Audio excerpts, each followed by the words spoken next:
Welcome to the Week 13 edition of the Fantasy Football Brothers podcast. My name is Blake, and I'm here with my younger brother Carson as we talk about Week 13 matchup previews. How you doing, Goom? I'm doing very well, Yosh. I don't know if we've ever addressed each other like that, but that's funny. Looking forward to this. Secured a big win last week in our main league, so that's good for me, and I'm looking to continue the streak for this week. Well, that's wonderful. All right, let's get right into it because I want to avoid talking about my own team. Let's start with the Week 13 buys. Carolina, Cleveland, Green Bay, and Tennessee. Yeah, so, I would say you're missing Cam, and he is still, they still said that he's the starting QB moving forward in Week 14.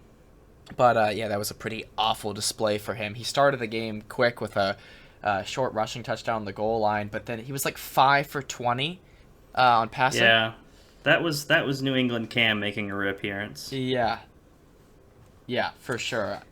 I agree with that. Yeah, in addition to that, obviously the news that Christian McCaffrey's season is over, it's Yes. tough to hear.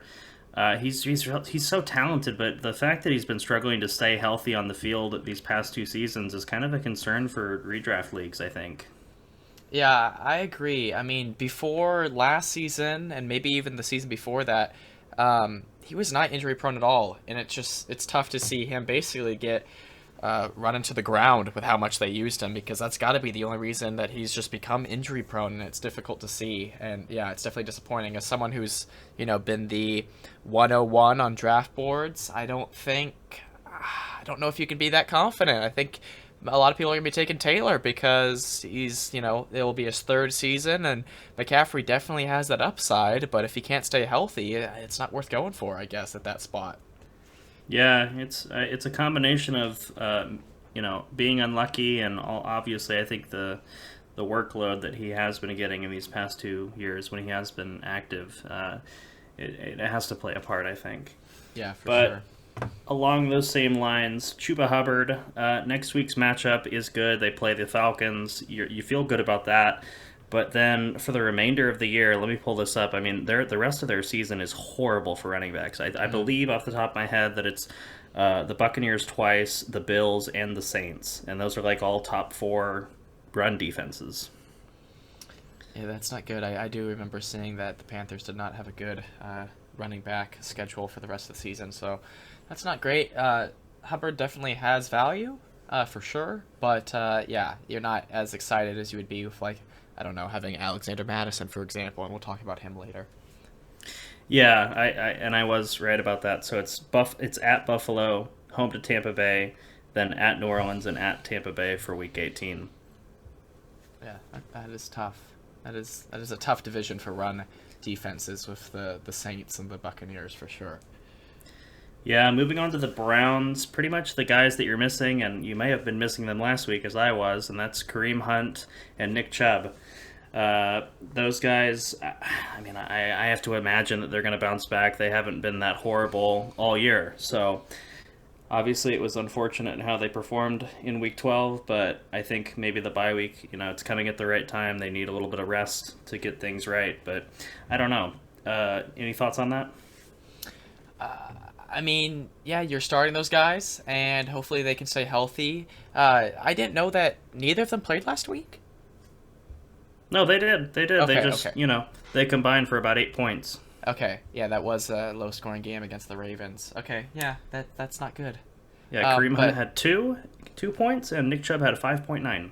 okay, yeah, that's awful. I didn't even realize they did that bad. I was too worried watching who my opponent had on the Ravens and not the Browns. But yeah, I do expect them to bounce back from that for sure. It's interesting though that was the first week and since the beginning of the season that both of them have been healthy. So not a great start. But it could have been a divisional matchup. I think they have another one this week or next week. No, they don't have one this week. Yeah, It's not a bye, guess who they play? Baltimore. Oh, they play. Oh my God, they play Baltimore by Baltimore. Yeah, how bizarre is that? Weird. That is weird. I knew it was a 2-week turnaround, but I forgot that they had a bye. I know that it's Bengals Ravens, right? Or Steelers Ravens. It's another AFC North matchup this week, so they really throwing all of those in at the end of the season. Yeah, but that's, oh god, that makes me nervous about Week 14 now. Oh, jeez. Let's move on though. For the Packers, obviously AJ Dillon, who's been hot lately, and Devontae Adams, and who's that guy that we need to free? Aaron Jones. Yeah, Yes. hopefully we can see him turn things around coming off an injury in week 14. And I do want to ask you quickly, I know we've kind of been a little long winded here at the beginning of the show, but I'm just curious, with Devontae Adams, and it's likely that Aaron Rodgers is going to be moving to a new team this offseason. Where do you Broncos. think Devontae Adams? You can hope, right? But Yeah. where do you think Devontae Adams ranks at wide receiver next year for redraft leagues? It'll be interesting. I mean, if the Packers are really gonna stick with Jordan Love, which they probably will, that will be interesting. I don't know. I mean, I guess Cooper Cup's probably the first off the board. I mean, Yeah. some people Can you might make say an Tyreek argument Hill. for Can you make an argument for Adams falling outside the top 10 at wide receiver? Oh no, I don't think top 10. You don't think so? Okay. No, I think he's.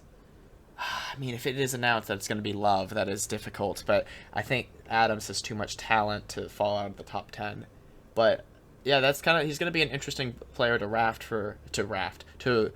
for drafts, for Right. sure, because he is an insanely good wide receiver talent. But Aaron Rodgers definitely has helped optimize his career for sure.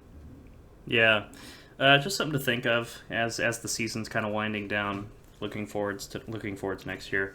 Along those same lines, we got the Tennessee Titans as our last Week 13 bye, and I mean, we saw Hilliard. We saw him kind of blow up for a big run, and Deontay Foreman is still somewhat relevant-ish, but AJ Brown's still on IR. I think I'm not certain if he's eligible to return off the bye, but Julio Jones also banged up. So I don't know. I don't think you're really missing a whole lot of people there that you haven't already been missing. You know what I mean? Yeah, I mean, did you mention Deontay Foreman? I um, did. I did just Okay. briefly. Yeah. Yeah, I think that him and Hilliard have value. I don't ever expect. I think that was the first time this season that two running backs on the same team had 100+ rushing yards. I don't expect that to happen again. But that being said, I think they both do have value. But it'll be interesting to see what happens when Jeremy McNichols comes back. I mean, that backfield is probably messy. I don't expect, uh, more than one to be able to have fantasy value, if any of them, just because it's probably going to stay a committee to compensate for Yeah. what Derrick Henry left behind.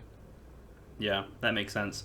All right. Well, we've talked enough about teams that aren't going to be playing. Let's move on to some real football for Week 13, and Yeah. let's start with Thursday night: Cowboys at the Saints. We do have news that Taysom Hill will be taking the starting job this week. And I want to just quickly say that I think that that's probably going to be for their best interest just because of his rushing ability. Yeah, I agree. He's such a strange fantasy player and just player in the NFL. But I do think that he provides them with the versatility that they need because I mean, other than Kamara, and he's been missing for a few weeks, they have pretty much zero playmakers. So he might be an interesting play for them at quarterback. Yeah, Alvin Kamara has been a limited participant in practice thus far, so we're going to need to monitor his status. But we do know that Mark Ingram is fully healthy, fully available to play in the event that Kamara is unavailable yet again. And it's not really the best matchup. Dallas ranks 13th in rushing yards allowed per game. So I'll ask you this: if Alvin Kamara does get the nod, he starts this game. What are you doing with Mark Ingram in your lineup if you roster him? I'm not starting him. Is this the first? No, they had 1 week where they both were there, and it was Ingram's first week, and I don't think Ingram did too much. I don't. Ingram is talented if he gets the workload of an RB1, but I don't think that he has much fantasy value if Kamara's there. That's just my opinion. Kamara No, is I too think that makes versatile. sense. I think that makes sense. Ingram, yeah, we saw Ingram involved in the passing game a little bit more than you would have expected in that first week when he was with the team. Yeah. But I think you're right. I mean, assuming that Kamara becomes a full participant by Thursday, it's just an issue of being on a short week that they don't really practice as much as a normal week. So most of the time, it's more of a speculation of how their practice participation would look like. Yeah. So it's something to monitor. And I think if Kamara is unavailable, I think you feel pretty confident at Yeah. flexing Ingram I or agree. yeah. So just something to watch for moving into Thursday. Hopefully, there's some clarity on that moving forward. Speaking of clarity, let's talk about this. The only player that has been ruled out for the Cowboys has surprisingly Cedric Wilson. Huh. And that means that, assuming nothing goes wrong between now and Thursday night, that CD Lamb and Amari Cooper will be back, and that's great news for Dak. Oh, for sure. It's going to give him more options and help this offense. I mean, they weren't struggling offensively, even without Lamb and Cooper against the Raiders. They just couldn't pull out the win. But yeah, it will definitely help this offense to have almost all of their weapons healthy and ready to go. Yeah, and then let's talk a little bit about Zeke. I don't want to. Like, well, like we talked about with Chuba Hubbard coming up, New Orleans ranks third in rushing yards allowed per game. So, what's your confidence level in Zeke?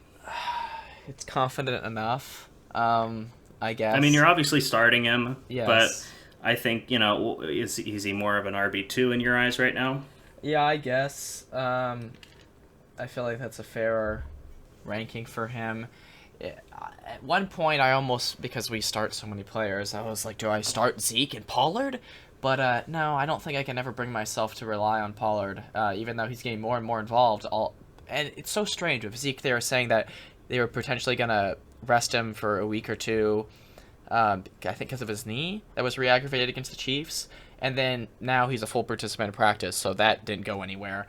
I almost would have preferred him being gone, just resting him so he could get back to full health, and then Pollard could just feast. Sure, for the Because opportunity of clarity. I really do think Yeah. he would. But, kind of worst case scenario is their version of resting Zeke is getting Pollard more involved because that just hurts both of their fantasy values. But again, like I'm not Yeah. benching Zeke, and I don't think I can bring myself to start Pollard. I need another week where he somehow has enough standalone value, which is just weird to think about because you never start two people from the same backfield. But this is almost the backfield that has the highest chance of allowing that to happen. Yeah, probably the only team that you're able to get away with that is the Broncos. Yes, that is true. Yeah, we'll talk about them later. All right, well, let's move on to our first Sunday matchup, which is the Colts against the Texans. And I don't have a lot here to say, really. I mean, with the Colts, I think that it's going to be a big Jonathan Taylor game. Yeah. The Texans' run defense the Texans' defense overall is not that great.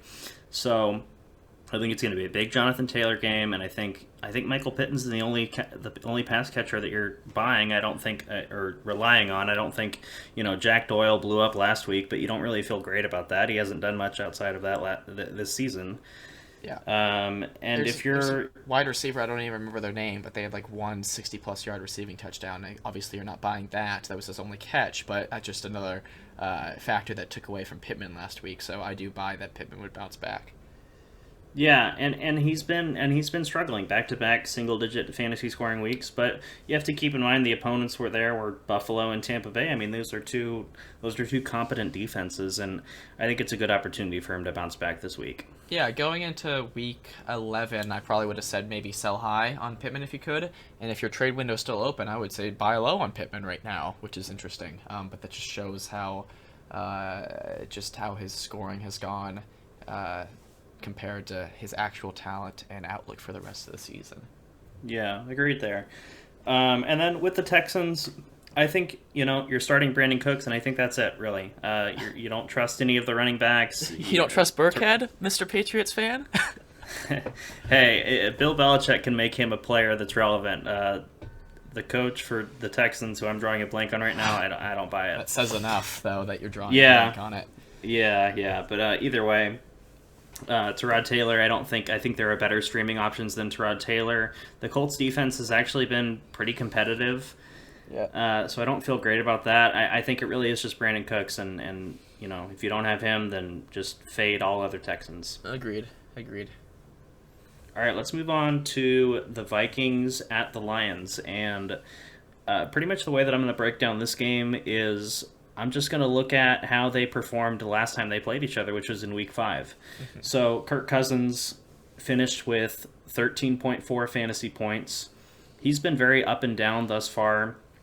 Do you expect him to perform better this time? He only got one passing touchdown and one turnover last time they played. I mean, I know we're about to go into Alexander Madison stats. I think that, if Madison has another day like that, Kirk Cousins might not have to do anything. And that's what's interesting about this matchup against teams of the Lions caliber. It's like if they are successful on the ground, Kirk Cousins might not have to do anything, and that's not good for fantasy, even if they got an easy win. So I don't think that he's going to be forced into passing, so I don't think you actually feel that great about this matchup. Well, I mean, he did still have 275 passing yards. It wasn't Yeah. an issue of that. He had 34 pass attempts, but it was more that, he didn't really capitalize on any scores. He got one touchdown that game. I'm not saying I don't think that this is a bad matchup. I think it's just not it's deceptively not as good as you probably think it is, I guess is what I'm trying to say. Yeah, maybe similar to Carson Wentz against Houston. Yeah, I mean, just with how, the game script is probably going to work. Yeah, okay, I can see that. And yeah, since you mentioned it, Alexander Madison, he 25 carries, 113 yards, as well as 7 catches for 40 yards and a touchdown. He finished with 26.3 fantasy points back in week 5. Obviously, it's a great matchup, and we have the precedent to show what he's capable of against a Lions defense. So I think obviously he's a must start. Yeah. And you feel good about him if you picked him up off of waivers this week in case he was not rostered in your league already. Yeah, I actually drafted him without Cook, dropped him, picked him back up the next week, then traded for Cook, so he's been on my roster for a while, and I'm glad I have him for sure. And just for example, you were saying Zeke's an RB2. I would say I do feel more confident about Madison than Zeke, very clearly. Yeah. And that's my I think that's fair. I think that's fair, not only because of the matchup, but just because of the amount of volume that he's getting. Yeah, and I will say I read something, and I don't know why, it's just speaking to me, that Kene Nwangwu, or however you pronounce his name, been there for 4 weeks. Apparently he's a very athletic speedster. If he somehow vultures some touchdowns, I don't think it's likely, but I'm just going to put that in here right now just in case it happens. Yeah, I mean, that guy is rostered in less than 1% of leagues, I think you said. So, Yeah. If that's the case, you got to live with it because that seems like a very unlikely outcome in my Yeah, opinion. certainly not starting him, but I've heard people talk about his athletic talent and just read something. I think Mike Zimmer was saying he will be involved. Obviously, Alexander Madison's going to have a ton of volume, so you're not worried about him at all, but that would definitely be annoying. Just like last week, me starting Cook, Madison ran a touchdown, and it showed the Dalvin Cook graphic. I don't want that to happen again for this Vikings backfield. All right. All right, so I skipped over Justin Jefferson because obviously he's a must-start talent and he's been extremely great this season. He had a great game against the Lions back in Week 5, but Adam Thielen had 2 catches on 3 targets for 40 yards, finishing with 6 fantasy points. And every other game this season, he's had at least 7 targets. Do you think that this is the outlier, or is there something more? Is there more to this than you feel confident about him or not this week? Yeah, this is similar to what we were saying about Kirk Cousins. I think this is probably more of a game script issue. I mean, Jefferson's going to get his volume no matter what, and Thielen could be, kind of left out dry, but I do think this is more likely an outlier.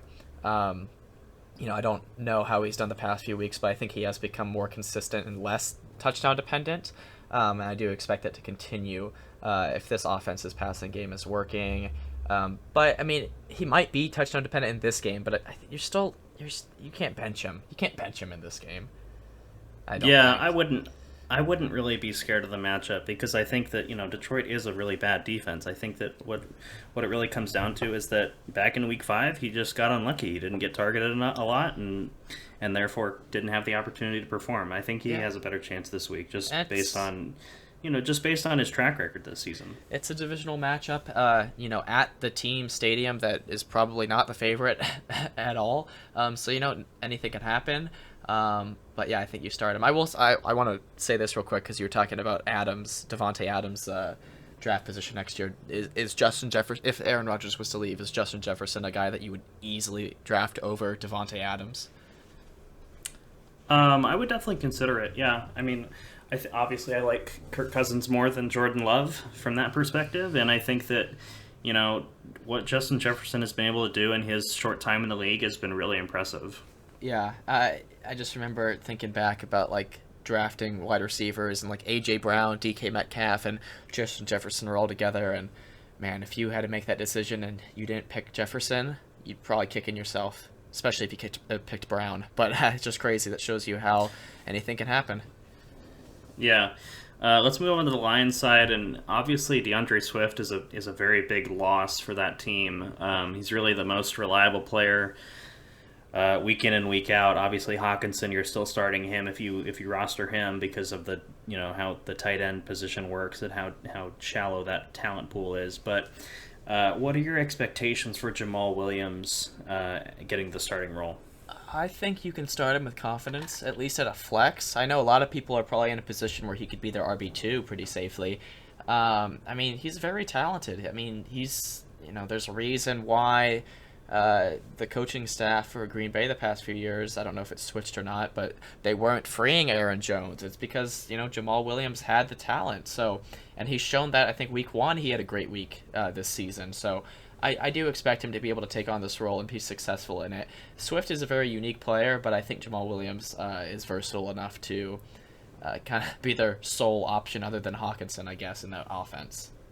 Yeah, and the other thing to note is that Minnesota ranks 30th in rushing yards allowed per game. So that is a great matchup with Jamal Williams. My only concern is that you may see some of those other Detroit running backs kind of sneak in some touches like they have in the past. I'm thinking of, gosh, I'm really bad at these names. One of them was, I don't remember. I want to say Henderson something.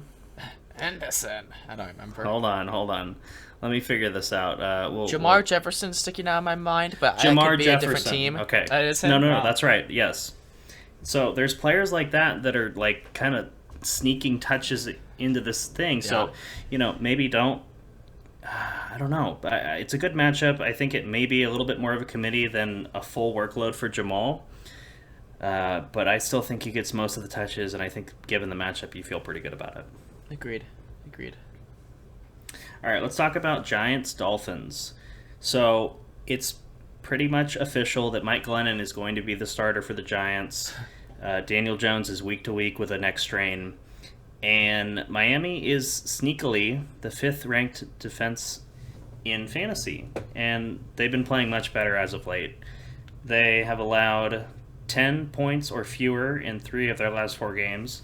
Now, it is important to note that 3 of those games here's their last 4 matchups: Houston, Baltimore, Jets, and Carolina.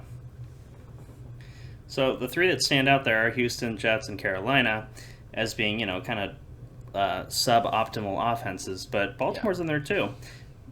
Here's my thing. I think you're still starting Saquon because you pretty much have to, but is there anyone else that you're starting? Not with confidence. No, I don't think so. And I guess, you definitely have to start Saquon. I don't know if you're extremely confident, especially if you drafted him like in the first round and what you're getting out of him, but you're still starting him. But anybody else, there's too many. Galladay's healthy. Kadarius Toney's probably going to play. Sterling Shepard, Darius Slayton, Evan Ingram. Like, these are a bunch of names that have had their own big weeks on their own. And with Mike Glennon at quarterback, I don't know how you can pick one of them and be like, that's the guy this week. I'm confident with him. Yeah, I think honestly the biggest takeaway is start the Dolphins defense this week. Yeah, I agree. Speaking of Dolphins, Myles Gaskin, he finally did it. He finally broke the even-odd pattern. We're going to have to analyze his performance. It's crazy. Oh, no. Well, here's something to consider, and I did want to talk about this. So Myles Gaskin had 16 carries for 49 yards. Still pretty inefficient. Yeah. Yeah, not the best. But he was able to find the end zone twice and had 2 catches for 3 yards, finishing with 19.2 fantasy points. It's a good matchup this week. The Giants ranked 26th in rushing yards allowed per game. But here's the thing. Philip Lindsay was on the Dolphins, picked up by the Dolphins, and about 5 minutes later, they started him. And or at least put him on the field, and gave him 12 carries, 4 fewer than Myles Gaskin. So what do And you he make of was that? slightly more efficient too. I think that is concerning for people that have Gaskin. To be honest, I mean he broke the streak, his the even odd pattern, so that's very relieving for people that have him. But Philip Lindsay, I'm a believer in Philip Lindsay. I think he's very talented. And yeah, that would concern me what his role is in this offense, especially with how quick they just threw him out there. That would concern me. I agree. Yeah, but it is important to note, like, this is the first time that Gaskin had consecutive games of more than 15 fantasy points in the entire season, and that came in weeks 11 and 12. So this is the guy that, we've been talking about all year about being fairly inconsistent. If there's any chance that he is able to maintain that, I think it's going to have to come from, continuing to get touchdowns and fighting off, other running backs like Philip Lindsay or, Malcolm Brown, who will be coming back at some point this season. So, Yeah, I mean, fortunately, I feel like Lindsey probably isn't a goal line running back threat to him. I don't know what the yardage was on his 2 rushing touchdowns that Gaskin had last week, but I don't think Lindsey can break away and get like a nice 15-yard run, when they're just inside the red zone. That could definitely vulture from him. But as far as the goal line, I don't think Lindsey's the guy they're going with. So I think that makes you feel better for Gaskin. But I don't know. That stat line for Gaskin is deceptive when you look at that fantasy point total, I would say. Oh, yeah, absolutely. If you take away those 2 touchdowns, it's a very different day. Yeah.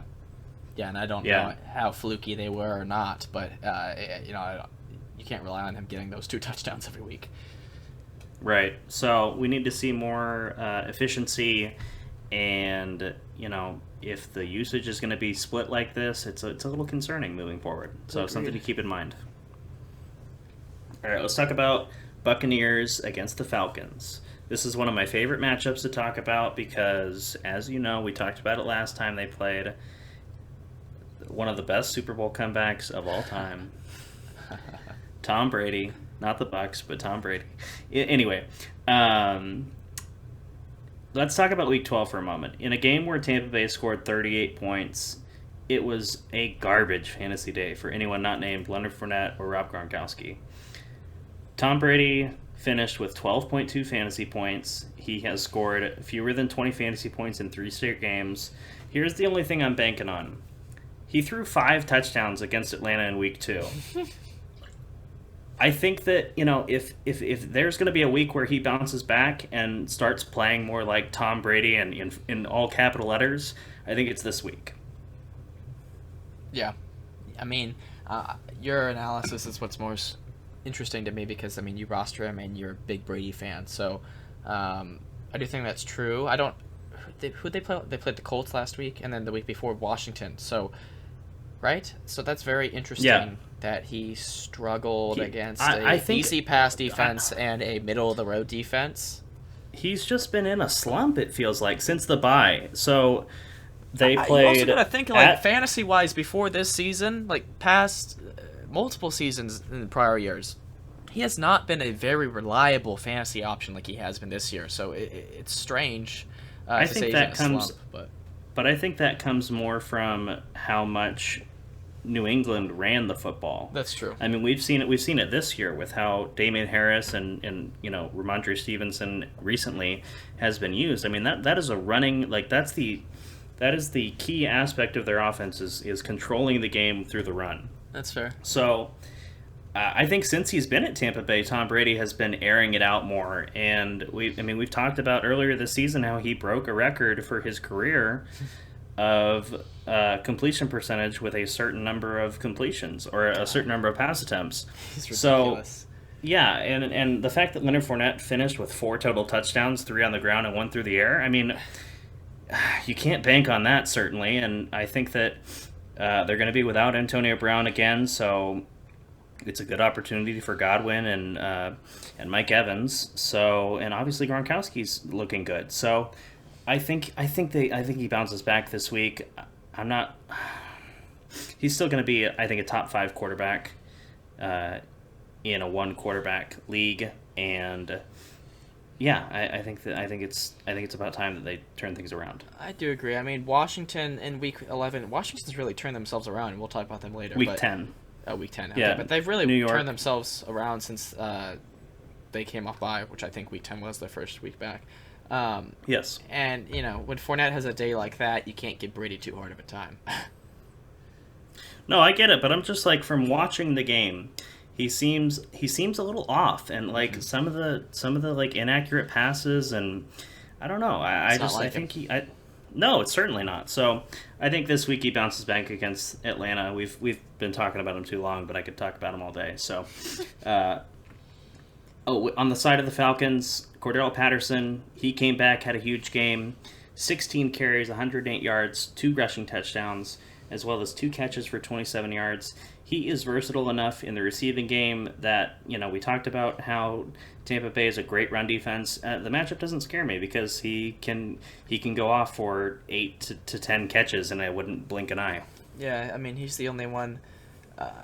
Pitts really hasn't capitalized on Ridley's absence for fantasy purposes, so Patterson's not consistently. Not consistently. He's the only must-start in this offense. I mean, Russell Gage had a good week last week, which means he'll probably get 0 targets this week. Yeah. That just sounds bad. I think that's completely fair to say. So let's move on. Let's talk about the Eagles at the Jets. With the Eagles, Jalen Hurts, man, what a stinker. 6.86 fantasy points. He had 3 interceptions, only 14 completions. The only thing that kept him afloat was 8 rushes for 77 yards. I think, his fantasy success, he's QB5 in our scoring format, which is 6-point passing touchdowns. And he hasn't had a lot of passing touchdowns, so that really hasn't helped him. But his success has been unconventional all season long. The Jets are, just bottom of the barrel in defensive categories. 31st in total yards allowed and 32nd in points allowed per game. So I kind of expect them to bounce back just because they're playing the Jets. Do you agree or disagree? I agree. He's so weird. He's ranked so high for the position rank in fantasy. He's somehow a quarterback that's rushing touchdown dependent. That's what it feels like. He's so strange. I know that one of those interceptions was just like I saw it. It was just like, a failed attempt because there was 0 seconds on the clock at the end of the half. So I mean, you don't think that that's okay. So take one of those away, and now he has 8.86 points against the Giants. Horrible day. Yes. Right. Agreed. He's been under 200 passing yards in 5 straight games. No, I hate on him every week. So there you go. Yeah. He's got a long way to develop, I think, as a quarterback. And let's quickly talk about the running back situation at the Eagles. God. I know it's ugly, but we got to talk about it. Boston Scott, he led the team in rushes with 15 carries for 64 yards and a touchdown, 2 catches for 8 yards. Miles Sanders, a much more efficient 9 carries for 64 yards. And then Kenneth Gainwell, 3 catches for 32 yards, no rushing attempts. Who are you starting in this backfield with confidence? None of them. I guess I would say Sanders if I had to pick one, but I'm not wanting to touch this offense. I mean, you're starting Hurts if you have him, but honestly, I could almost argue, the Jets will rival them, and we'll talk about them next, but this is one of the most disgusting offenses. Well, I guess the Texans are bad too, but what's weird about the Eagles is, like, you're rostering a decent number of people, but you don't feel great about them. They're not droppable, but they're really weird to have to pick if they need to play. Yeah, it's like the opposite of the Texans, where you're only rostering, really, Brandon Cooks. Yeah, that's true. Yeah, so, if you're going to rank them, I think you like Sanders more. I think I got to go with Boston Scott for this matchup just based on the usage. So I would rank them Scott, Sanders, and then Gainwell last. I think Gainwell is, Gainwell's he didn't get a single rush attempt. I think he's, I don't think he had a touch until, like, the fourth quarter. The decline of Gainwell is so weird. Yeah, one of their final drives is where he really got involved. So yeah, I think. I was just going to say, move on to the Jets and talk about your favorite quarterback in the league. Yeah, talking about somebody who needs to develop or maybe just, like, hang it up. Zach Wilson stinks. He had a nice little rushing touchdown. Did you see that? No, I don't. No, I'm not. Okay, let me gather my thoughts for a second here. Okay, so there are a lot of games left to be played. We've got 13 through 18. But I want to tell you this. Baker Mayfield set the record for rookie passing touchdowns with 24. Zach Wilson has 4. He has been 4. injured a bit, but no, that's no excuse still. Yeah, he has missed 4 games, but he has 4 touchdowns in 8 games played. I'm just trying Sorry, to think 7 games played. in my entire 7 time. games played, 4 passing touchdowns. I'm just trying to think of my entire time doing fantasy if the Jets have ever made the playoffs. I don't think so. It's so weird. But, well, yeah. So I'm just going to ask you this. Who has the most upside? And it's relative, obviously, because we're talking about the Jets. But who has the most upside on this roster, and how confident are you in starting them? I think when Michael Carter comes back, I'd say him. Elijah Moore seems like the easiest choice, but he's the most susceptible to Zach Wilson struggling. Tevin Coleman's getting the workload. And you got to also keep in mind we haven't really seen him much lately, but Corey Davis too. Yeah. And then Jamison Crowder still exists. Does he though? He only got a catch last week. Yeah, I guess not with Elijah Moore doing as well as he is, and Davis coming back. I guess Elijah Moore, but because I'm not gonna try and say it's Tevin Coleman, but I think he's much less susceptible to Zach Wilson being awful. I don't know. This is not a good So team. you're confident? Right, that is the takeaway here. But your confidence in starting Elijah Moore then? What would it be? I mean, in our league where we have to start 4 flexes, I think you probably have to. No. Standard league. Standard league. 10-team, standard 10-team league. I think you gotta have 3 wide receivers better than him. Okay, enough said there. I mean, right. Until he hasn't had a single game this season of Zach Wilson giving him the necessary production that he had whenever. Yeah, I don't think you're wrong. I think that I think it's very likely you have 2 wide receivers and a flex that you feel better about than Elijah Mitchell. Or Elijah Moore. Sorry, I always get those 2 mixed up. Yeah. Yeah, I agree. I mean, as long as Zach Wilson's the quarterback, this offense is a dumpster fire. So I'm going to continue to say that until they make a change at quarterback. Yeah. Or Zach Wilson improves somehow. But 4 passing touchdowns in 7 games played. It's awful. Woof. Yeah. All right, let's talk about Cardinals and the Bears before Carson takes over here. So with the Cardinals, Cliff Kingsbury is hopeful that Kyler Murray and DeAndre Hopkins will be available for Sunday. Continue to monitor these statuses. Are you feeling like what's your confidence level? And I know I keep going back to that, but how are you feeling about Kyler Murray if he starts? I feel good about him. I trust in Kyler. I do. Yeah, I think that's enough said. I'm starting him without question, obviously, if he's healthy. Okay.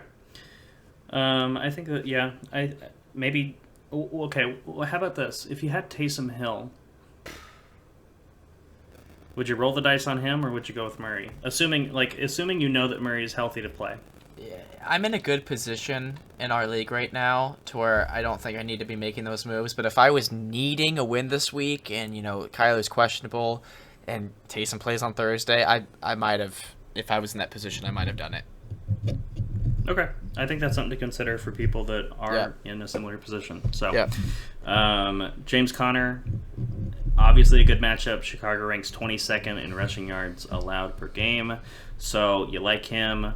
And if Hopkins Edmonds plays, is still out, right? Sorry. Yes. Why? I'm surprised that Conner had like a discount on his DFS price. I was wondering if anything else was going on, but no, not really. Yeah. I just don't think he did a whole lot last time. That's okay. Let's talk about the Bears. So, no official status on who will be starting at quarterback yet, but it's looking more likely that Andy Dalton will be the starter. Fields has, fractured ribs, so that's kind of a risky venture at quarterback. You can take some unexpected hits, and then that can worsen an injury, maybe result in a punctured lung. So there's some serious risk involved there, and I think him being a rookie, it's probably in their best interest for him to heal up. Yeah. Andy Dalton was not horrible against the Lions. They got the win, but it was the Lions last week. That being said, we talked about David Montgomery. He's getting the workload, but he's still touchdown dependent. 17 carries for 46 yards. You don't love that.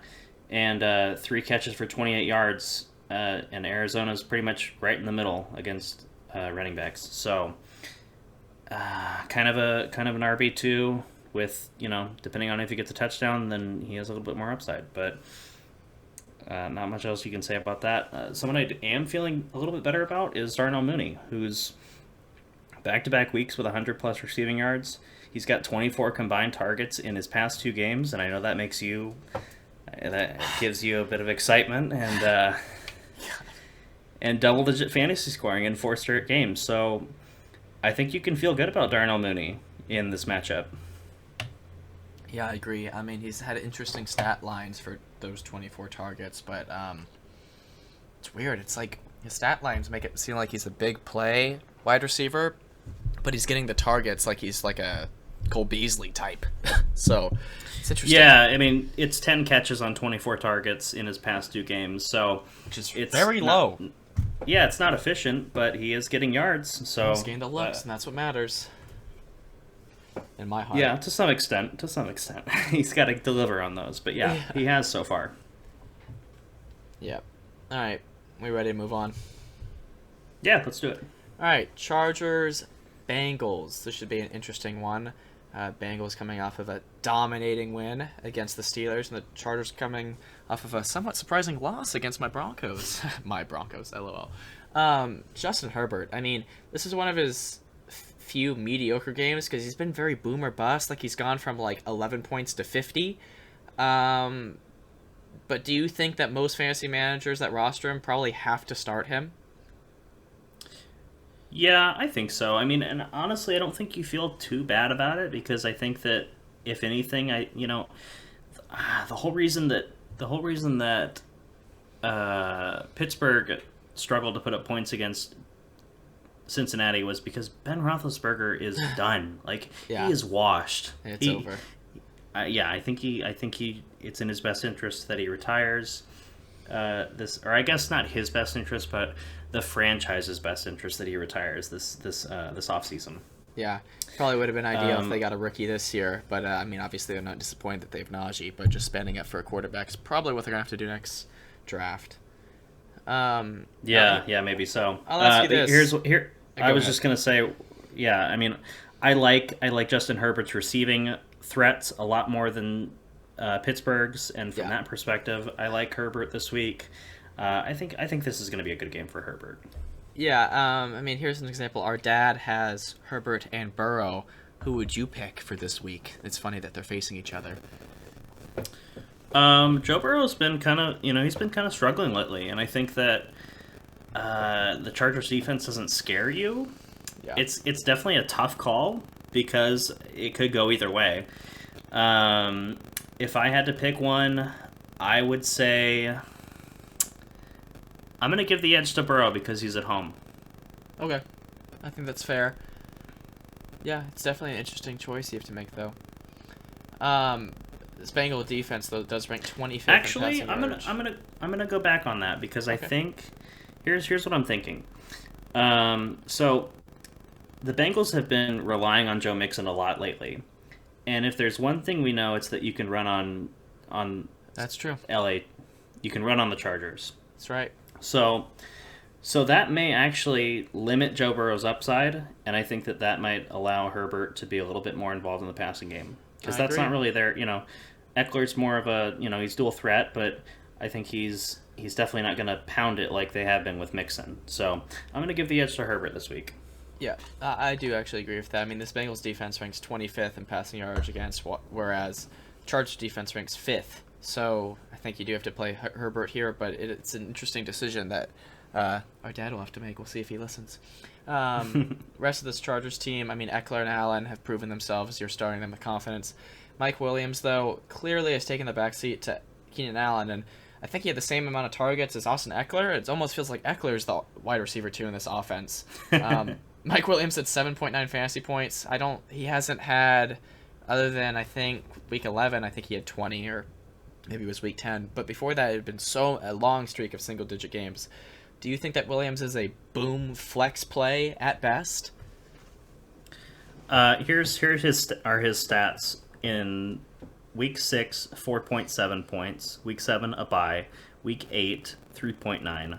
Week 9, 7.8. Week 10, 7.3. Week 11, 20.7. Week 12, 7.9. Honestly, if you have him, I think you. It's kind of a if you feel lucky, because the last 6 games would indicate that he's going to be a single digit scorer again. Yeah. What's interesting about him too is that you most likely do have better options than him because he was a late round flyer that boomed for you.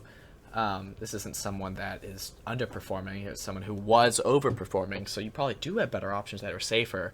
So it's definitely interesting. It'll probably be dependent on, injuries or just your other options, but he's been very weird to see him just boom and then fall off. Yeah, something that is interesting to note here is that I'm looking at his game log, obviously, and every game that he scored a touchdown, he scored over 20 fantasy points. Every game that he did not score a touchdown, under 10. Yeah. So if he gets in the end zone, I think he's going to have a good game.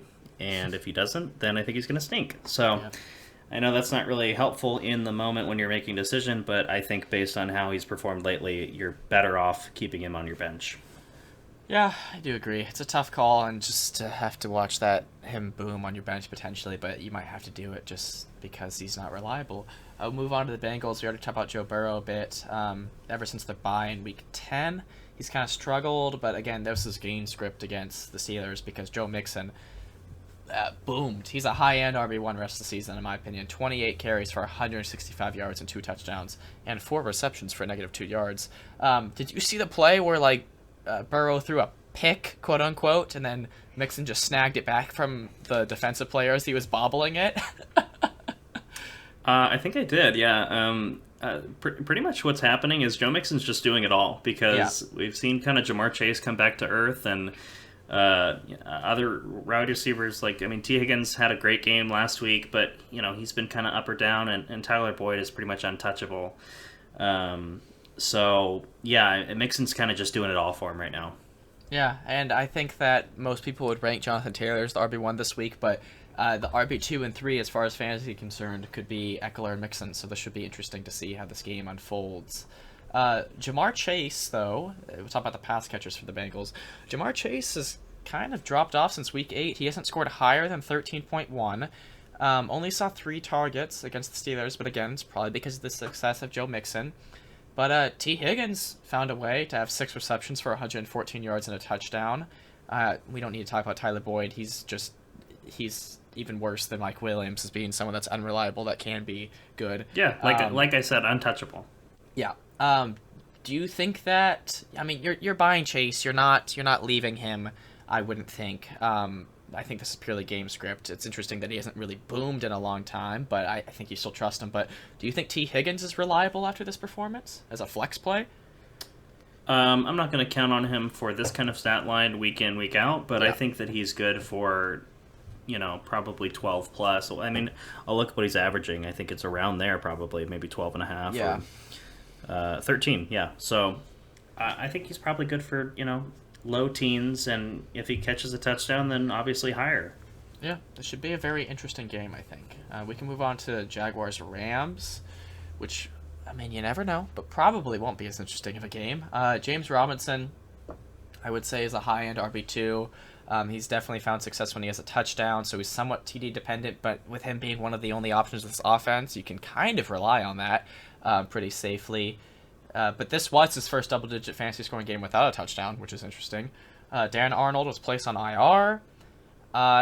So I guess I'll ask you, do you think that Marvin Jones or my boy Laviska Shenault could have any relevance whatsoever in Dan Arnold's absence, which I think could be 4 to 6 weeks. Yeah, it's likely, or it's a possibility that Dan Arnold's season is over with his injury. But yeah, Marvin Jones or Laviska Shenault, honestly, like, I'm not gonna say there's no chance because Yeah. they have to throw the ball to somebody. But I honestly, I'm not rushing out to start either of these guys. I want to wait and see what they do. But you may not be in that kind of position to take that risk of having one of these guys on your bench. Yeah, I mean, Laviska Shenault didn't have a horrible week last week. I mean, it's pretty a low bar. Him or Jones haven't had a double-digit game, and I think since they played Miami and London. So That that's was a interesting. while ago. That was a Yeah. while ago. And this Jaguars offense most likely won't be successful against the Rams defense, but I think you're probably gonna have to start Robinson, and he'll probably do fine for you. But that's probably all you can do with this Jaguars offense. We can move on to the Rams, who have much more options fantasy wise. Matthew Stafford had his first 3 passing TD games since week 8, finishing with 21.98 fantasy points. So I think this is a good matchup for him, and you can trust him to be efficient enough to be startable. Monitor Darrell Henderson's injury status, although I think I heard he was not a participant at practice today. So, I mean, you have him. Do you you think that Sony Michel has? What's his value if Henderson was out? Well, I think that the only time we saw Sony Michel step in for Henderson was back against the Buccaneers. And obviously that's a tough run defense. I don't know off the top of my head where Jacksonville ranks against the run, but I think that, if that's the case, gosh, it's tough. I mean, we talked about 2 fantasy relevant running backs, at least, with the Browns backfield being absent this week, so you may not have a choice really in starting Sony Michel if you're down Henderson. With injuries and buys, it could be a sneaky option to go ahead and pick him up right now with Henderson. I guess not looking. I don't know. We'll see how the week progresses, I guess. Cooper Kupp, I'll ask you this. Scored less than 20 fantasy points for the first time since week 5. Are you panicking on Cooper Kupp? No. Because he had 18.6. But that just shows, that's a testament to how absurd his season has been this season. 20 plus fantasy points since week 5. He's leading like every receiving stat. Incredible. That's all you can really say about him. That's all you can say about him. OBJ though, tied for most targets this game with Kupp at 10. He had 5 receptions for 81 yards and a touchdown. I'm probably getting a little bit ahead of myself, but do you think OBJ is reliable? Wide receiver 2, flex, wide receiver 3, anything worth starting in fantasy? I think he's a wide receiver 3. Okay. Most of his yards came on one big play last week, a 54-yard touchdown. So without that, his day looks a lot more mundane. I think that you can continue to flex him. I think he will emerge at some point in the season ahead of Van Jefferson, but I mean, we kind of saw with Robert Woods, his ceiling whenever with the year that Cooper Kupp is having, the way that he's being utilized, I think it does kind of limit that second pass catcher in this offense just based on that alone. Yeah, I do agree. Van Jefferson had 3 receptions for 93 yards and a touchdown, 18.3 fantasy points. He had 9 targets, only caught 3 of them. And again, kind of like OBJ, his long 79-yard receiving touchdown saved his fantasy day. Do you think there's more to come for Jefferson, or he's just going to be cut out more and more as OBJ gets more involved? Well, I think it is positive to look at the amount of targets that he's getting. Yeah. I think that, obviously he's more familiar with the offense, being there longer than OBJ. So I think it'll be a gradual transition in terms of their position in the depth chart. But I mean, you gotta enjoy it while it lasts with Van Jefferson, because you picked him up whenever likely before or maybe after the Robert Woods news. So just keep rolling with him as long as he's producing, and then once he's gone, he's probably gone for good. Yeah, I do agree.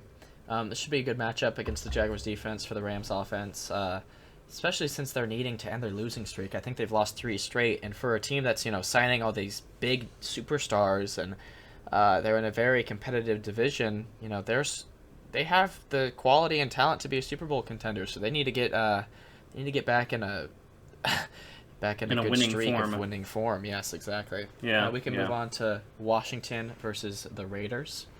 I actually watched a lot of this Washington Seahawks game because I was had in the background hoping that McLaurin didn't do too much, and he didn't, so that was good for me. But I got to see Antonio Gibson absolutely go off with 36 touches, 29 rushes for 111 rushing yards, and 7 receptions for 35 yards. McKissick actually had both of Washington's touchdowns in Week 12, kind of stole it from Gibson, and monitor McKissick's injury status. But do you think this should reinstill trust in fantasy managers that have Gibson? I don't know. I mean, obviously, you love to see the amount of usage he was getting. You have to keep in mind that it was Seattle's defense that was, that hasn't been anything really threatening this year. You mentioned McKissick, and I want to make sure that I don't have something on him because I feel like I saw something earlier today or the other day about his injury status. I'm not finding it right now. I don't know what it was, but I swear he was unconscious on the field. So yeah, I don't know if it's a head injury or it must have been. I don't know if he actually was unconscious. It just looks like he was. Yeah, I'm not sure on that. I'm not finding what I'm looking for, so we can move past that. But yeah, I think that this is maybe it's because Antonio Gibson has recovered from his shin injury from earlier in the year that he's been dealing with. I think that maybe we're seeing a more healthy, a more normal version of Antonio Gibson that we really haven't most of the season. So from that perspective, you feel good about it. The Raiders defense is not great. We watched them in a shootout with the Cowboys on Thanksgiving, so I think there's opportunity for Gibson, and if McKissick is unavailable to play, maybe that opens the door for Gibson to get a little bit more involved in the goal line aspect, and that's kind of what you're looking for from your RB2 or where you drafted him in the late teens or in the high teens. We can move on to the Raiders. I'll just say real quick, I would expect better days ahead for McLaurin.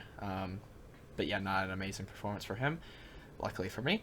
So we'll move on to the Raiders. Josh Jacobs, though, had a good performance. 22 carries for 87 yards, and a touchdown and 2 receptions for 25. This kind of just fits the narrative that he's a high floor, low ceiling RB2, but it's good to see him, get this workload. But this Washington defense ranks 4th in rushing yards allowed per game at 92.6. So, I think you're still starting him at least as a flex. He's a safe RB2, I would say, but I don't know. He's kind of a boring play, but he'll get you what you need. That's really all I need to say about him. Hunter Renfrow, very reliable wide receiver 2 rest of the season, in my opinion. I don't know why he's I was looking at Fantasy Pros. He wasn't ranked super highly. He's ranked as someone you're starting, but he had 8 receptions for 134 yards and a rush for 2 yards. He's just not touchdown dependent, and he's facing a Washington defense that, this Washington team I think is on a 4-game winning streak coming out of their bye. They're certainly streaking. They're streaking. Them and the Dolphins are streaking for sure. But I do think you trust Renfrow in this matchup because it still probably is a good matchup, even if they are kind of streaking. Darren Waller, though, considered week to week. Do you think that any fantasy relevant pass catchers can emerge in Waller's absence on the Raiders? Yeah, I'll say this. In a league where tight ends are required to be started, I think you can feel pretty good about just sliding in Foster Moreau, who back in week 7 when Darren Waller was absent, he finished with 6 catches on 6 targets for 68 receiving yards and a touchdown. So I think Foster Moreau is a good option to pivot if you have Darren Waller or if you're just in need of streaming a tight end. But outside of that, not really. Like any of the other wide receivers, I wouldn't really think so. We saw Deshaun Jackson do a Deshaun Jackson type day. Yeah. And, Brian Edwards really hasn't been doing a lot, and I don't know. I mean, I think Foster Moreau is probably the one you feel best about next. I agree. He'll just slide into that role and probably do well. I do think that's true, especially for leagues that you have to start tight end. We'll move on to the AFC North divisional matchup: Ravens Steelers. Lamar Jackson on Sunday Night Football threw 4 interceptions, and still won. And I think that's the first time that's happened in quite some time. His rushing floor allows him to be very fantasy reliable. So even though he disappointed you most likely, I mean for sure, in his Week 12 performance, you're still starting him without question.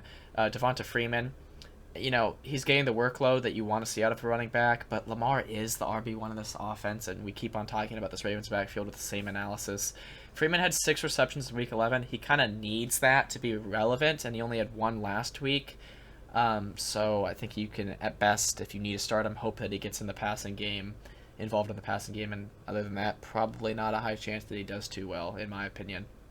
I think he's still worth rostering, but just because running backs is a pretty shallow position. But yeah, Lamar is the running back on this team as well, which is makes him such a unique player. Marquise Brown and Mark Andrews both reliable fantasy options, and that's clear. Rashad Bateman, I'll ask you. He had 4 receptions for 31 yards. Do you expect him to bounce back? I mean, Week 11, Lamar was out, and last week Lamar threw a bunch of interceptions. Do you expect him to get back on a more reliable streak like he was going into those 2 weeks? Yeah, so he was a double-digit scorer in weeks 7, 9, and 10, and had the week 8 bye. So, I mean, in that time, he was getting a good amount of targets. He got only 4 last week. I think that, yeah, I mean, he seems talented. I don't know if he's going to necessarily boom anytime soon because of the other, the pass catchers ahead of him in this offense are certainly more talented at this point in his career. But yeah, I mean, I think as long as Lamar Jackson is throwing to his team and not the other team, Bateman's got a good chance of bouncing back. Agreed. Steelers defense has struggled. You saw what the Bengals did against them, but it's a divisional matchup. AFC North is a very, I guess I can say, brutal and cruel division. They always have interesting divisional games, so who knows what could happen in Pittsburgh. We'll move on to Pittsburgh themselves. Najee, didn't get much done as they were getting massacred by the Bengals, and that's most likely the reason why he wasn't too involved. I also think he left the game briefly with a concussion. I think he's fine for this upcoming week, but this Ravens defense ranked 2nd in rushing yards allowed per game with only 84.2. I mean, you're still starting Najee, so I'm saying all that stuff, but you're not benching him if he's healthy, so I mean, that's really all there is to say.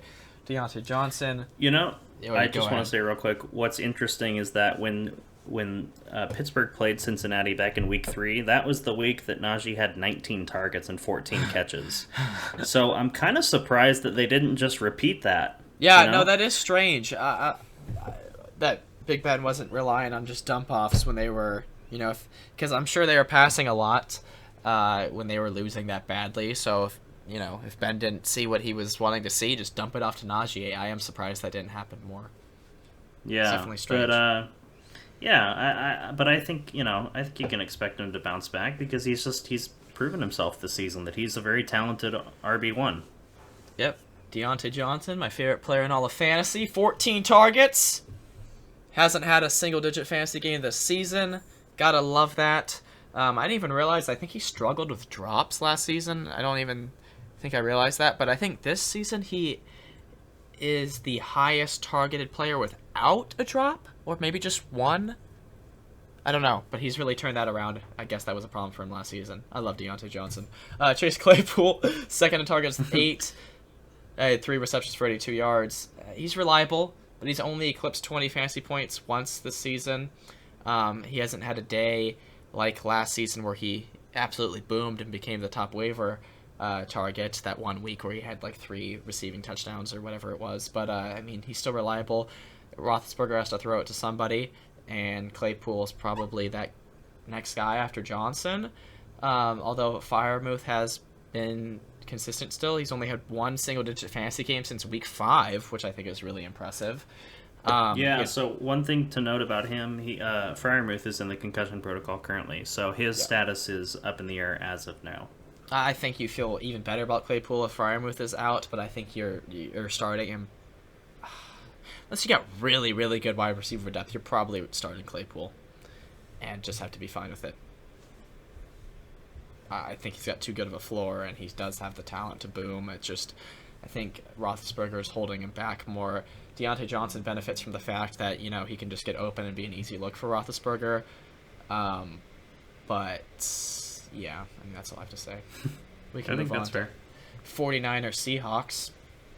Elijah Mitchell, 27 rushes for 133 rushing yards and a touchdown, and he even had 5 receptions for 35 yards. I think he's a very, very high-end RB2 rest of the season. I mean, this is not his first game with 5 receptions, and then he has games with 0. So it's interesting. The 49ers ran the ball an absurd amount of times. Like, I don't have Debo stats because he's actually week to week and almost certainly won't play this week, but I mean, he had 1 reception and 6 rushes for 2 touchdowns. I mean, Debo was a fantasy wide receiver 1, and he had 1 reception. Like that's hard to get your mind around that. But that just shows you how this offense works sometimes. And Ayuk, luckily, I think must have had a deep reception with that stat line, so he got lucky because this team was just rushing so much. I mean, Ayuk even got a rush. It's really weird the way they run this offense. But I'll ask you: do you think Ayuk is a very strong starting option in Debo's absence? I think he is. I mean, he gets a slight improvement in Debo's absence. I would assume we saw kind of last season when, this offense had a lot of time where Ayuk and Debo were not on the field at the same time. So one guy would prosper while the other guy wasn't available, and they've played together a lot this year, and we've kind of seen who has benefited from that more, and it's obviously been Debo Samuel. But I think that there's a possibility, a good chance that with Debo being out this week, if he is, that Ayuk is going to be, I think he's going to step up to the occasion. I agree. Expect George Kittle to bounce back. As I already said, the way this 49ers offense ran their offense was very strange. They ran the ball 39 times, and Garoppolo only completed 17 passes. So, I mean, I just expect Kittle to get more than 1 reception in the future. And the Seahawks defense ranks last in total yards against at 399 yards, but 8th in points against. And watching that Washington game, and hey, look, when I watch games, I can actually notice things. It is interesting. Like, they were letting Washington get so close to the end zone, and then just all of a sudden the Seahawks wake up and they just have a great red zone defense. So I think that probably explains how they are ranked pretty highly for points allowed, but very low in total yardage. So I don't know. I expect Ayuk and Kittle and Mitchell to all be very reliable. Bend but don't break defense. Yes, exactly. Divisional matchup. I don't think I've said that, but yes, divisional matchup here. NFC West, so very competitive game most likely. But we'll talk about the Seahawks. The first season. Do you think it's going to be a competitive game with how Seahawks I know, been I'm saying that, but this is the first season, the Russell Wilson era, that they're going to have a losing season. I don't know if mathematically that's 100% confirmed, but it's looking like it. I think they're 3 and 8. I think they are right now, something like that. Something really bad. So the best they could do is 9 and 8. Yeah, so they got to win out if they want to prevent that from happening. But I mean, Russ didn't do horrible, but he's just not looking the same. I guess the broken finger probably has something to do with that. I mean, he's just missing easy passes. He didn't have a horrible fantasy day. I mean, he led them on a almost game-tying drive, and got a touchdown out of it, so that helped his fantasy day. But I'll ask you this, because this is a roster construction that people could definitely have. In a single QB league, could you bench Russell Wilson for Kirk Cousins or Carson Wentz, for example?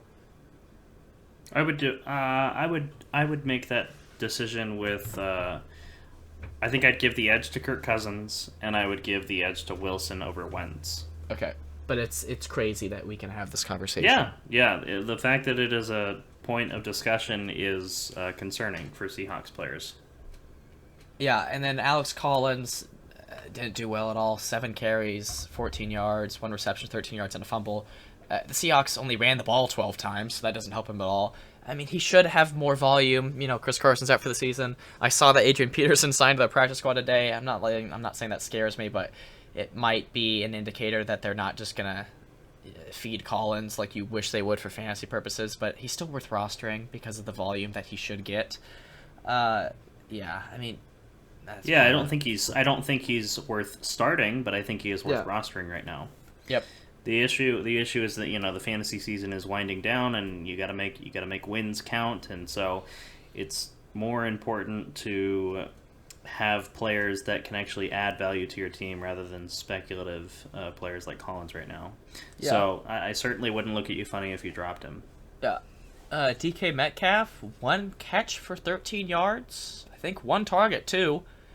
Tyler Lockett got lucky getting a deep 55-yard reception because he only had 3 receptions for 96 yards. It's so strange. Gerald Everett led the team in targets. What's going on? Here's the real issue. Russell Wilson is being uncharacteristically inaccurate as a passer. Yeah.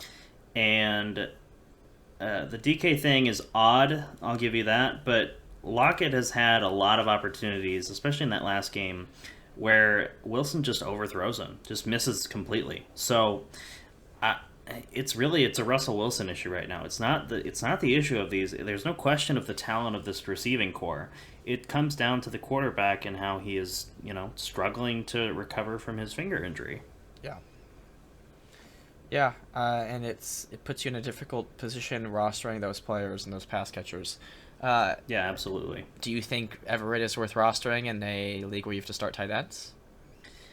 I don't know. I honestly, he's really not on my radar in terms of tight ends. I think that more often than not, he's probably not. I mean, when you're talking about tight ends outside the top 5, it's kind of like it's kind of a crapshoot. Yeah, I agree. We can move on to prime time game. I think I read last week or 2 weeks ago it wasn't the prime time, and then it got moved up to it. I don't know. It's kind of weird. Broncos Chiefs though. I'll just say this real quick. Melvin Gordon, Javonte Williams. I guess I'll read each of their stat lines. Melvin Gordon, 17 rushes for 83 yards and 1 catch for 5 yards. Whereas Javonte Williams had 14 rushes for 54 yards and a touchdown and 3 receptions for 57 yards. I mean, Melvin Gordon did leave the game briefly, I think, with an injury. This Broncos offense is obviously choosing to run the ball because, as I'll say right now, Cortland Sutton, Jerry Jeudy, Tim Patrick, Noah Fant all scored fewer than 5 fantasy points. But I think it comes down to a few things. One thing is that Denver, if you are a Denver fan, you're praying. You're praying to the John Elway shrine in your home that Aaron Rodgers signs with them in the offseason. Because that is what this team needs in order to be successful passing the ball. They just signed huge contracts to Sutton and I believe Jeudy too, Patrick. right? Or it was Patrick. Judy's still on a rookie deal. Okay, yeah, that makes sense. So they they locked down their receiving core. They've got young talent in Jeudy and Fant. So the only piece that's missing, and it's a very important piece, it's the quarterback. Yeah. So as long as they have people like Teddy Bridgewater and Brock Osweiler and Drew Lock, they're never going to have an efficient passing game. I think it says a lot that since Peyton Manning, I feel like Bridgewater has been their best quarterback, and that's saying a lot. Yeah, and right, because the bar is so low when you look outside of Peyton Manning in the recent past. Yeah, and then before that it was Elway. Yeah, I mean, well, no, that's not accurate at all. But what do you mean? No, I don't mean the last quarterback. I mean the last relevant quarterback. Okay, yes. Sure, sort of, maybe. Yeah, I think as far as someone that could lead a team to a Super Bowl, I mean those were their last 2 Super Bowl quarterbacks. I don't actually know the guys in between, but that's fair. No, I knew that. I had to hit the panic button for a second. Yeah. Obviously, I mean, between Melvin Gordon and Javonte Williams, they had 31 rushing attempts, and I think they're happy to do that because they're doing very well. They're giving their rookie work, and Gordon is still being good. in that role too. But I think they do take away from each other's fantasy value because I don't think Williams is ever gonna take away more work for Gordon. I mean, Gordon's still outpacing him for rushes and carries. So I think you got to hope that one of them gets a touchdown. So it'll be interesting to see what happens in the future, but I think this season they kind of detract from each other, even if they get a ton of work. So I guess I don't think you can start any of these pass catchers right now, but could you flex Gordon and or Williams? Yeah, sure. I mean, honestly, I think that I know that none of them did very well, but are you really panicking on Judy and or Fant? In a tight end league, I guess you can't with Fant. Judy, I think, is you feel the best out of all of them, but it's alarming. Yeah, no, I get that. I get it. It's alarming for sure. If I played Sutton last week, I benched him. If I played him, I would have lost, so glad I made that call, but it's just a crazy call I would not have thought I would have had to make with how many players we started, especially. But we can move on to the Chiefs. I mean, you're not letting the Week 11 fantasy performance against the Cowboys scare you. This offense is back, I would say, with their performance against the Raiders in Week 10, for example. You're starting Patrick Mahomes, starting Kelsey and Hill. CEH, though, is interesting. Seems like he's TD dependent, and Darrell Williams' fantasy value is still unknown with the return of CEH, so I guess the only question with this entire offense is what do you do with CEH if you roster him? You flex him? If you have to. I feel like he's very similar to Miles Sanders, who you don't feel good about. You know? I mean, they were drafted in similar places, and I think that kind of, is indicative of their talent. The way that their offenses use them and their talent, it's not really all coming together. Yeah, I mean, Williams obviously has a lot of talent with what he did against the Cowboys, I think. No, it would have been against the Raiders. He has a ton of talent, but they're obviously wanting to entrust in CEH, the younger guy, I think, obviously. And this Broncos defense is relatively strong, but, this Chiefs offense is back in form. Should be interesting primetime divisional matchup. Yeah, the other thing, Patrick Mahomes usually, and especially Travis Kelce, they just bully the Broncos every time they play each other. Yeah, it's all right. It's all right. So I know that Broncos rookie safety or cornerback, I don't know which one, he won AFC Defensive Player of the Week. Cornerback? Patrick Surtain Jr. So that was cool. He had 2 interceptions, and one of them was a pick six. That was awesome. Yeah, it's cool. It's always cool to see former players' kids do well in the league. I didn't know that, but that shows my Pat Surtain. Yeah, Pat Surtain is I believe he's in the Hall of Fame. Dolphins cornerback. Interesting. That is cool. This Broncos team really is a quarterback away from being a playoff team in my eyes. I think it's a very tough division, which kind of makes it more difficult for them to get in the playoffs. But they got a lot of young talent, for sure. They certainly do. Okay, we can move on to the last game, which should be a very exciting game. Yeah, baby. Patriots, Bills. Just overall, what do you think? How are you feeling about your Patriots in this matchup in Buffalo? Man, New England is the hottest team in football right now. I don't think you can deny that. Yeah. And I'm going to be watching every snap of this game. I'm really excited about it. There's huge playoff implications because it's, the top 2 teams of the division. So it's going to be exciting. I am nervous because we all know Buffalo is, with Josh Allen and Stephon Diggs, they can do amazing things. Yeah, and they bounce back against the Saints on Thanksgiving, so they're kind of back in form. Yeah, I'm hoping that, Patriots, we have, the best defense in the league, I feel like, in a lot of aspects, and, man, I'm so happy that the Patriots ended up getting Mac Jones and not Justin Fields, like it was rumored before the draft, because Mac Jones looks the part, man. He looks like a professional quarterback, and that is so exciting to see from a rookie.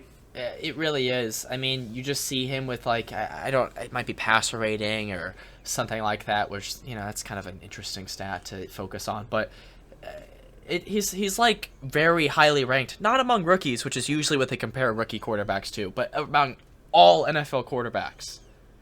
Yeah, he's been playing really well, especially with his lack of experience, and I know you have on the notes here that about Damian Harris and Ramondre Stevenson kind of eating into each other's value. Yeah.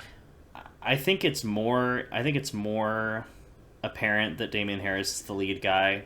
Just from watching the games, Harris is getting more touches, and Stevenson is kind of sliding back into that secondary role more so than a timeshare, which is what we were kind of expecting after Stevenson had such that big game. Yeah, so they could be easing it back in from a concussion. I know they both had a concussion, but I think Harris's was more serious, but that could be a part of it too. Yeah, well, I mean, there's really no severity, as you should know. There's no severity with a concussion. It just, concussion is a concussion. Yeah. All right. But anyway, Kendrick Bourne, yes, 5 catches for 61 yards and 2 touchdowns. Had him on my bench last week, but it wouldn't have mattered anyway. That's exciting to see. And Jacoby Myers, he had a good game, almost 100 yards receiving. He had 98 on 5 catches, which I think was the season high. Yeah, I don't doubt that. Yeah. I'm excited about this game. I think that the Patriots have a good chance. I know it's on the road. It's going to be tough, but I'm going to be watching every snap. I'm going to be really excited about this game. Yeah, I'll ask you as the Patriots fan, do you think Kendrick Bourne, I guess from a fantasy perspective, is still boom or bust, or is he breaking out late in the season? I think he's emerging a little bit. Obviously, without the 2 touchdowns, it's a very different stat line for fantasy purposes, but still not a horrible one, but nothing like that. No, but I think he is emerging. He's a talented player, and we picked him up from San Francisco, and I like his talent. I like what he's doing in this offense, and with the way that Mac Jones is playing, I think he's going to be having opportunities to capitalize on that efficiency. Yeah, I really like that Jacoby Myers, other than Week 9, he's had, at least 4 receptions, and that's a floor that a lot of players don't have. He's like a wide receiver 3 type of guy, but he is very consistent for what he does. I just need more touchdowns, please, but I'm still glad he got one. That was a big moment for him and me. Shared that with him. All right, Bills. We all celebrated. Yes, Josh Allen had 4 passing touchdowns. Find it interesting, he was 23 for 28 passing and 2 interceptions, so he only had 3 incompletions other than interceptions. Thought that was interesting. He had 8 rushes for 43 yards. Don't trust any Bills running back. Do you have any idea why Zach Moss is a healthy scratch? It makes no sense to me. I don't have information on that. It makes no sense to me. It was a surprise to me. Yeah, it was a surprise to me on Thanksgiving. Maybe he had a turkey emergency. I don't know. Yeah.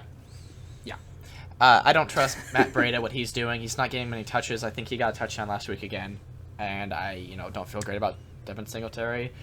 It's just going into last week, I would have told you that Zach Moss is the one I felt the best out of that backfield, and then he was a healthy scratch. So I don't know what you do with this backfield. Josh Allen gets a lot of rushes. I don't think you trust them. Although I do think the Patriots are easier to run against. But again, who's going to get the work and who's going to get the touchdowns? So who knows? I think statistically they are much easier to run against. Well, maybe. We'll see. I know for sure that their passing defense was maybe even top 10. And then I have them 20th here for rushing. So, but again, who knows? It's a divisional matchup, like I always like to say, because I do think that, strangely enough, does make a big difference on how games play out. Stephon Diggs, though, I love to see him. He's looking, the past 2 or 3 weeks, I think past 3 weeks, he's looking like a 2020 Stephon Diggs. So I love to see that. 7 receptions for 74 yards and a touchdown. He's got 4 receiving touchdowns in the past 3 games. Dawson Knox kind of had a Hunter Henry day. 3 receptions for 32 yards and 2 touchdowns. Josh Allen was very efficient with his touchdowns in this game. So I would say it's still difficult to say if you can be very confident in Beasley or Sanders. But Knox obviously is getting end zone looks, and before in week 11 he had a lot of receptions. But Beasley and Sanders are probably at the fringe of making your starting lineup. until they prove themselves again with all of these weapons being healthy. Would you agree? Yeah, they've kind of fallen off as of late, Yeah. and it's surprising, especially with Sanders, how strong he started the season. But I will say this: we don't have the exact numbers, but the Patriots have a very strong secondary, and that's going to be an interesting matchup to watch. With because all of the Bills' weapons are through the air, so Yeah. I think it'll be a closer I think it'll be a closer matchup than you might think with Bills at home. This would be a huge win for the Patriots. Absolutely. I still think they're most likely guaranteed a playoff spot, even if they lose. As a wild card, I would think. Yeah. I mean, Well. what are they? 8-4, or no, probably 8-3, Yeah. 7-4. That's correct. No, they haven't had their bye yet. It's week 14. Oh, okay. Yeah. So they're 8-4. Wow. Crazy. Bills against Bill. Should be a good one. Yeah, and on that, let's wrap it up. Thank you all so much for listening. We will be back on Saturday for news updates as well as daily fantasy advice. So, thank you all for listening, and we'll talk to you soon. Bye-bye. Peace out, everybody.